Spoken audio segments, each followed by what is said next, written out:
자, 우리 서머셋 모험 달과 유펜스 공부해보자.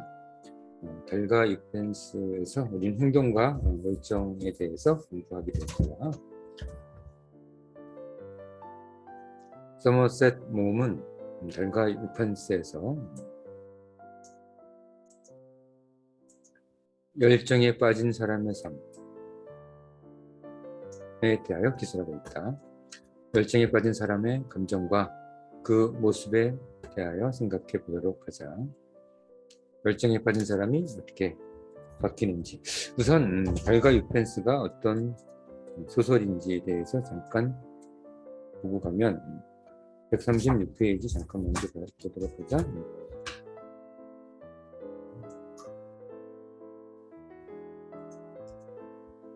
외과사전에 있는 내용이야. 특이한 화풍으로 알려진 프랑스 인상화가 폴 고갱의 타히티 섬에서의 생활을 취재해서 이를 소설화한 작품이다.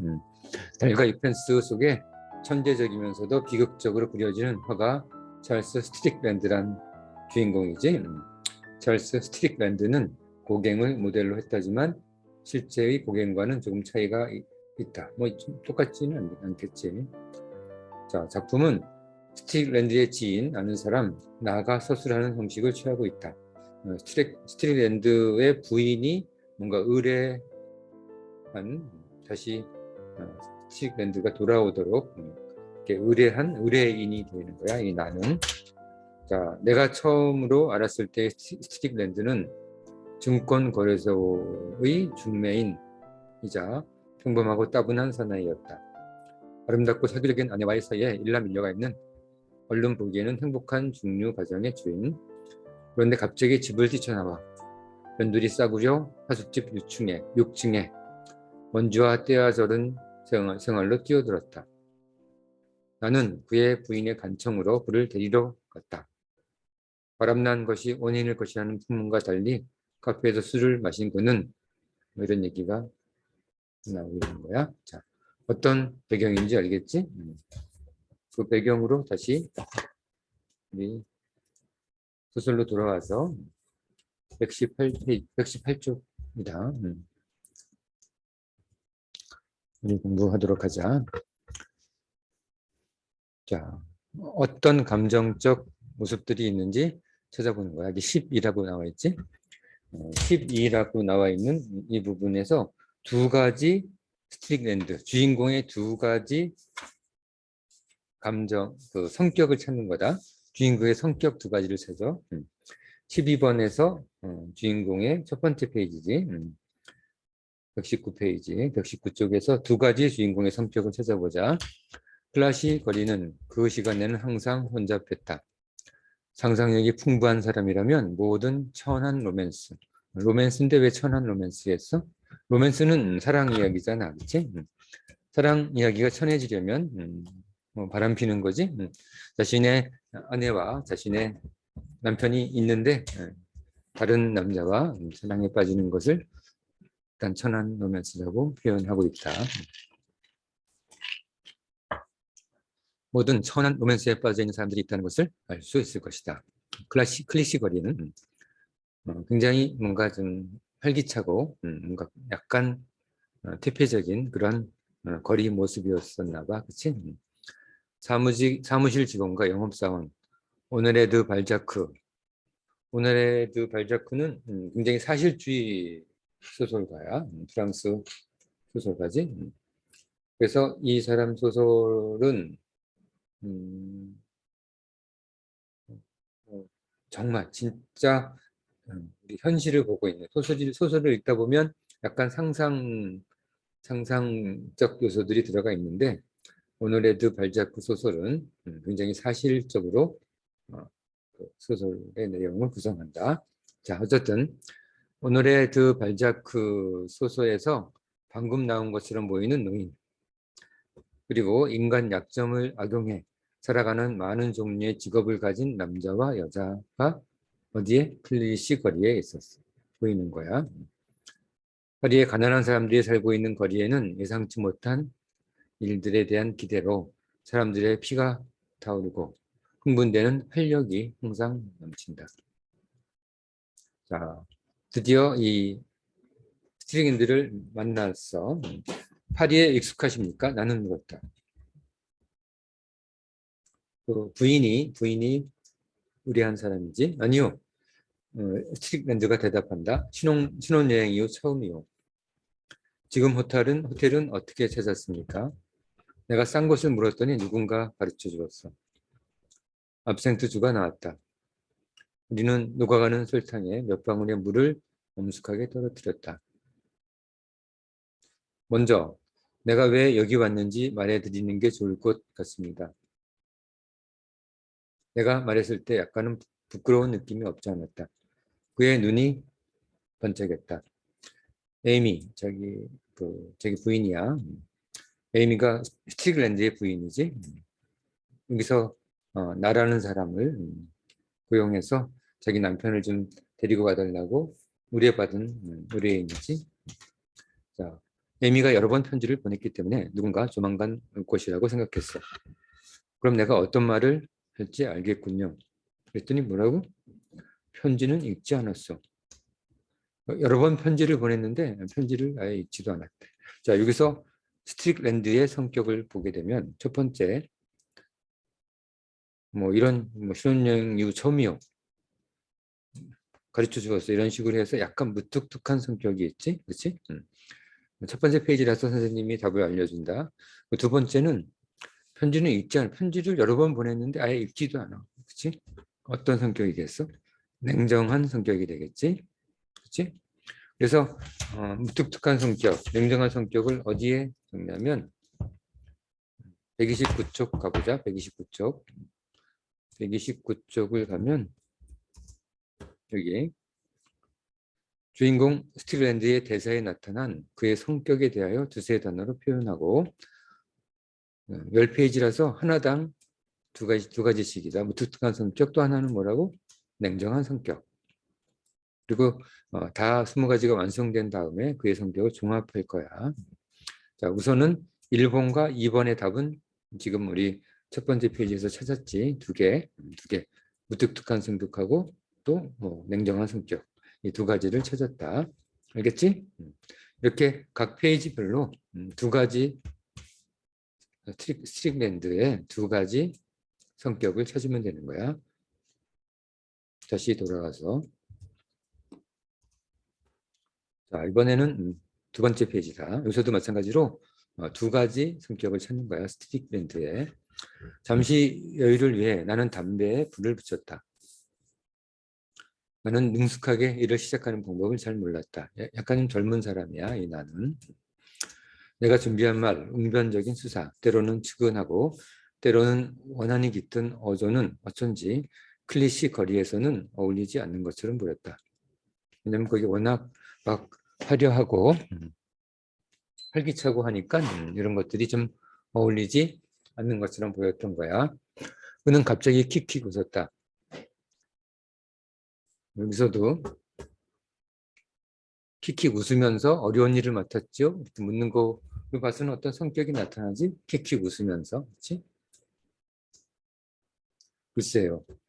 어쨌든 빨리 끝내고 기분 좋게 저녁이나 먹으러 갑시다. 여기도 무슨 성격이 나타나지?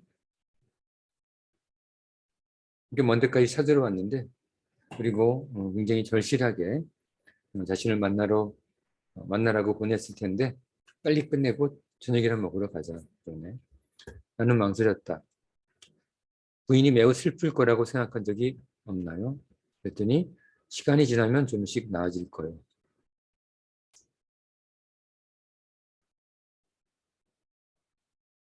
이것을 말할 때 그의 냉담한 무관심. 자, 이게 그의 성격을 나타내고 있다. 어떻게 설명해야 할까? 나는 그 냉담함 때문에 잠시 당황했지만 그것을 표현하지 않으려고 애썼다. 그리고 나서 신부 헨리 베프가 친척들에게 부사제 양성회에 기부하라고 요청했을 때에 바로 그 엄숙한 어조를 모방해 말했다. 이게 무슨 말일까?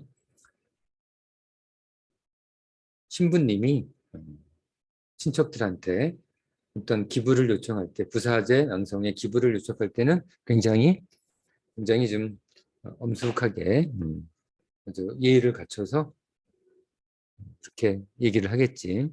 그거를 비슷하게 모방해서 신부님이 하듯이 그런 어조로 말했다는 이야기야.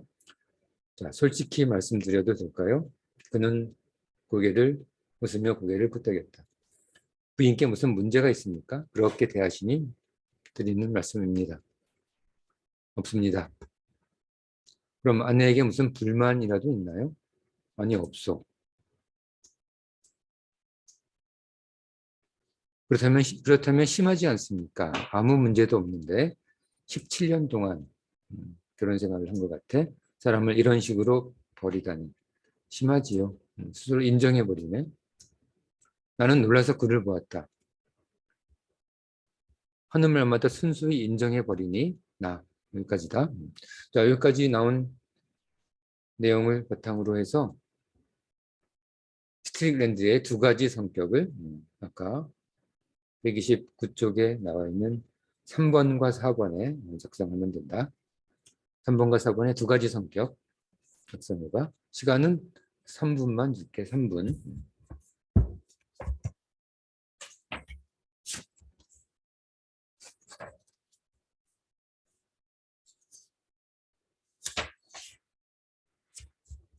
자, 다 했지? 두 가지 성격 3, 4번. 자, 다음 페이지로 넘어간다. 하는 말마다 순수히 인정해버리니 나는 힘이 쭉 빠졌다. 여기까지 이야기가 되다 보니 내 입장이 좀 우스워졌다는 것은 말할 것도 없고 매우 복잡해졌다. 사실 나는 나름대로 꽤 훌륭히 준비를 하고 있었다. 그를 설득하고 간청하고 원고하기도 하고 충고하기도 하고 훈계하기도 하고 필요하다면 욕도 하고 화도 내려고 생각했었다. 그러나 주인이 죄를 순순히 고백하면 스티븐드지 상대가 무엇을 할 수 있을까? 나는 이 경우 어떻게 해야 할지 경험이 없었다. 나는 항상 부인하는 데만 익숙했었다. 좀 심하지요. 그래서요. 스티븐드가 물었다. 이 말에 나는 약간의 경멸과 함께 대답했다. 당신이 그렇게 말하면 더 이상 할 말이 없습니다. 그렇지요? 나는 나에게 주어진 역할을 능숙하게 수행하지 못하고 있는 것 같은 느낌이다. 마음속에서 초조함을 분명히 느낄 수 있었다. 어떻게 한 푼도 남기지 않고 아내를 떠날 수 있습니까? 왜? 그래서는 안 되는 법이라도 있어? 부인은 어떻게 살아갑니까? 17년간 그 사람을 먹여 살려왔어. 그러니 이제 혼자서 살 수도 있지 않겠어? 여자는 혼자 살 수 없어요. 이게 지금은 여자가 혼자 살 수도 있지. 직업적 자유도가 여자한테도 있기 때문에. 근데 지금 이 스트릭랜드가 살고 있는 저 시대에는 100년이 넘은 100년 전쯤에 정확하게 몇 년인가 한번 보자.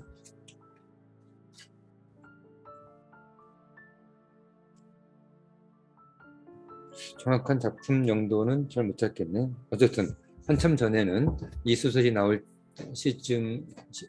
시기에서는 여자가 가질 직업이 굉장히 제한적이 거의 없다고 보면 되겠지.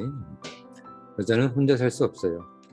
그런데도 한번 살아보라고 이렇게 무책임하게 얘기하네. 그치? 물론 그의 말에 대꾸할 말도 많았다. 우리 사회에서 여성의 경제적 지위, 그치? 여성이 돈을 벌 수는 없었어.